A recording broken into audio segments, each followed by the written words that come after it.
Hi guys, எல்லாருக்கும் வணக்கம் guys. இந்த வீடியோவில் நம்ம என்ன பார்க்க போகிறோன்னா, பாகிஸ்தான் அணி நீங்கள் வேஸ்ட்டுடா, நீங்கள் விளையாடுறது எனக்கு ரொம்ப ரொம்ப அசிங்கமாக இருக்குது. இனிமேல் பாகிஸ்தான் அணி கிரிக்கெட்டை யார் காப்பாற்ற போகிறாங்க தெரில, ரொம்ப ரொம்ப எனக்கு அசிங்கமாக இருக்குங்க அப்படின்னு சொல்லிட்டு இந்திய அணி எதிரான தோல்விக்கு பிறகு பார்த்தீங்கன்னா முன்னாள் பாகிஸ்தான் அணியோட அதிரடி வீரர்னு சொல்லலாம், ஒரு கேப்டன் சொல்லாங்க அஃப்ரிடி பார்த்தீங்கன்னா பாகிஸ்தான் அணி தோல்வி குறித்து காரணம் சொல்லியிருக்காரு.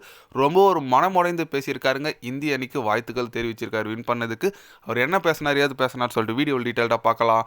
அதுக்கு முன்னாடி நீங்கள் நம்ம சேனலுக்கு புதுசாக வந்திருந்தீங்கன்னா ஒரு சப்ஸ்கிரைப் மட்டும் பண்ணிவிட்டவங்க வீடியோக்குள்ளே போகலாம். ஆமாங்க, அஃப்ரிடி அவர் என்ன சொன்னார் கேட்டிங்கன்னா, பாகிஸ்தான் அணி பார்த்தா எனக்கே ரொம்ப அசிங்கமாக இருக்குன்னு நான் சொல்லுவேங்க. எத்தனை முறைங்க ஒரு டீமுக்கிட்ட தோப்பாங்க, ரொம்ப ரொம்ப எனக்கு கஷ்டமாக இருக்குது.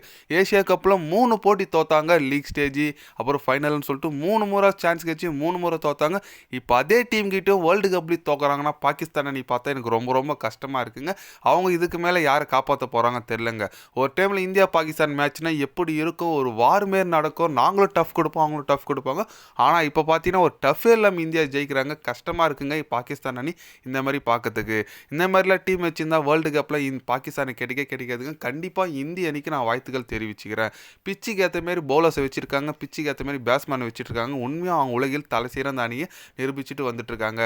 சூரியகுமார் அதோட கேப்டன்ஷிப் ரொம்ப அற்புதமாக இருக்குங்க. இந்திய அணி போலிங், ஃபீல்டிங், பேட்டிங் சொல்லி அனைத்திலும் வீரர்களும் சூப்பராக இருக்காங்க. அதுதான் அவங்க வெற்றிக்கு காரணமாக நான் நினைக்கிறேன். பாகிஸ்தான் அணி இன்னும் இந்திய அணியை பார்த்து கற்றுக்கணுங்க அப்படின்னு சொல்லிட்டு நம்ம அஃப்ரிடி பார்த்தீங்கன்னா தலைவர் என்னங்க இவ்வளோ கோவத்துடன் பேசியிருக்காருன்னு சொல்லாங்க. அவர் வழக்கமான ஒரு கோபமான ஆள் தான். பட் தோல்வி தாங்க முடியாமல் என்ன பேசுறதுன்னு தெரியாமல் பத்திரிக்கையாளர் சந்திப்பில் ரொம்ப கோவத்துடன் பேசியிருக்காருங்க அஃப்ரிடி. கரெக்டுங்க அவர் சொல்கிறது. ஏன்னா ஏஷியா கப்பில் 3 போட்டி தோத்தாங்க. இந்த வேர்ல்டு கப்பில் தொடர்ந்து, அதாவது இந்த ஒரு வருஷம் 2 வருஷத்துலேயே சொல்கிறேன், வேர்ல்டு கப்பில் தோற்றுருக்காங்க. அதே டீம் தான், அதே கேப்டன் சல்மான் அலி ஆகர் தான். அதனால் கண்டிப்பாக பாகிஸ்தான் அணி கிரிக்கெட் ரொம்ப ரொம்ப ஒரு பவரான கேம் விளையாடுறாங்கன்னு சொல்லாங்க. ஒரு இந்தியா எதிராக ஜெயிக்க முடியல. இது வரைக்கும் ஐசிசி ஈவெண்ட்டில் பார்த்தீங்கன்னா 16-1 சொல்லிட்டு நம்ம தான் முள்ளில் இருக்கோம். ஒரு எப்படி சொல்கிறது, ஒரு தோல்வின்றது ஓகேங்க, அதுவும் ஈஸியாக தோற்றுருக்காங்க. அதுதான் ரொம்ப ரொம்ப கஷ்டமாக இருக்குது. ஏன்னா ஏன் முதல்ல அந்த பிச்சில் டாஸ் வின் பண்ணி போலிங் எத்தாங்கன்னே தெரிலங்க. ஏன்னா எவ்வளோ அடித்தாலும் டிஃபெண்ட் பண்ணுற அளவுக்கு ஒரு கெப்பாசிட்டி அந்த பிச்சு. பட் ஆனால் இந்திய அணி 175 ரன் அடித்தாங்க.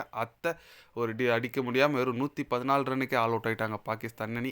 61 ரன் வித்தியாசத்தில் அபார வெற்றி பெற்றிருக்காங்க. கண்டிப்பாக இந்திய அணிக்கு வாழ்த்துக்கள் தெரிவித்து அவனுங்க செம வின் பண்ணாங்க. அது சிவராத்திரி, அதுவும் நைட்டு செம வின் பண்ணிட்டாங்க. வருண் சக்கரவர்த்தி, சூரியகுமார் யாதவெல்லாம் வின் பண்ண உடனே இந்த வெற்றி எங்கள் இந்தியாவுக்கும் சிவராத்திரி கொண்டாடுற தமிழ் இந்து பக்தர்களுக்கு நாங்கள் செம பண்ணுறோன்னு சொல்லிட்டு பேசினார். கண்டிப்பாக செமையாக இருக்குங்க, ரொம்ப ரொம்ப பெருமையாக இருக்குங்க.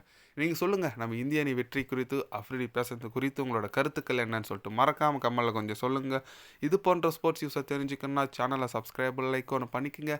கண்டிப்பாக day by day channel update வரும். மறக்காமல் சப்ஸ்கிரைப் மட்டும் கொஞ்சம் பண்ணி வச்சுக்கோங்க. நன்றி, வணக்கம்.